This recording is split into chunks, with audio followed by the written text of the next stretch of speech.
హరే కృష్ణ ఆత్మబంధువులకు మనము రోజు ఉదయం లేవగానే ఎంటీ స్టమక్లో పాపం ఉదయం లేవగానే ఒక ఛాయ్ తాగడం అలవాటు ఉందండి అందరికీ. వేడి వేడి ఛాయ్ కావాలి, అది కూడా చాలా చిక్కగా ఉండాలి. ఛాయ్ బాగా హై కాన్సన్ట్రేటెడ్గా ఉండాలి, కలర్ఫుల్గా ఉండాలి, టేస్టీగా ఉండాలి. కానీ ఒకసారి ఆలోచించండి, అందరికీ ఈ మధ్యలో మీరు అంటే గ్యాస్ట్రో ఎంట్రాలజీ హాస్పిటల్స్ అంటాం చూడండి, అంటే పేగుకు సంబంధించినటువంటి హాస్పిటల్స్ల యొక్క సంఖ్య పెరిగింది, ఆ పేషెంట్ల యొక్క సంఖ్య పెరిగింది. అయితే ఇక్కడ ఈ యొక్క ఎంప్టీ స్టమక్లో తాగే ఆ చాయ్ పత్తా ఉంది చూసారా, ఆ చాయ్ పత్తాలో అత్యంత భయానకమైనటువంటి కెమికల్స్.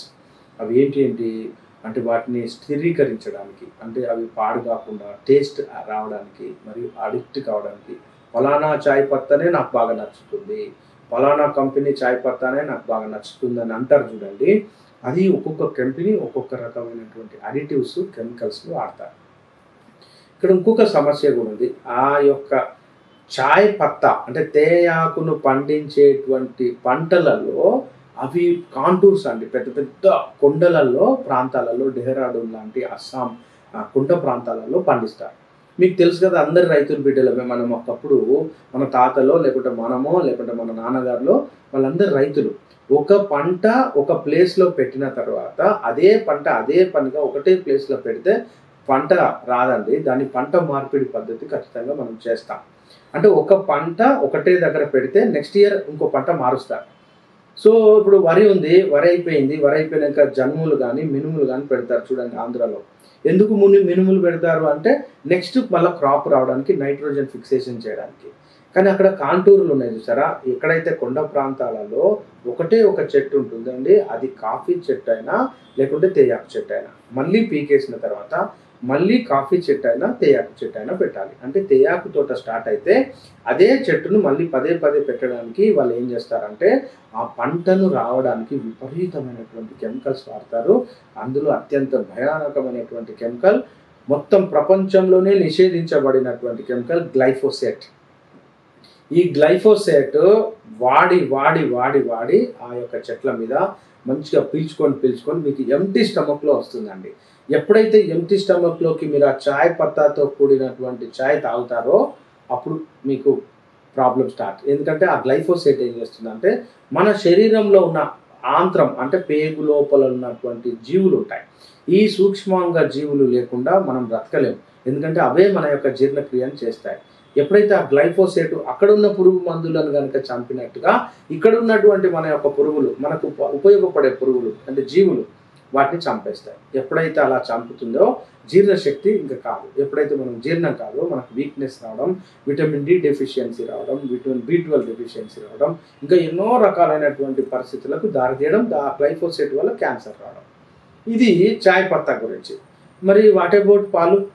మీకు తెలుసు కదా, మన యొక్క హైదరాబాద్లోనే మీరు చూడండి, కుకట్పల్లి హౌసింగ్ బోర్డ్ కావచ్చు, హైటెక్ సిటీ కావచ్చు, కోకాపేట, గచ్చిబౌలి, కొండాపూర్, ఇంకా ఎన్నో రకాలైనటువంటి ఏరియాస్లో, ఎల్బీ నగర్ కావచ్చు, అమీర్పేట్, ఎక్కడైనా గేదెలు కానీ ఆవులు కానీ ఉన్నాయండి? లేవు కదా. మరి 1 కోటి లీటర్లు పర్ డే కన్జ్యూమ్. మనకు ఎంత? 1 కోటి లీటర్ల పాలు ఎక్కడి నుంచి వస్తున్నాయంటే ఆర్టిఫిషియల్లీ మేడ్.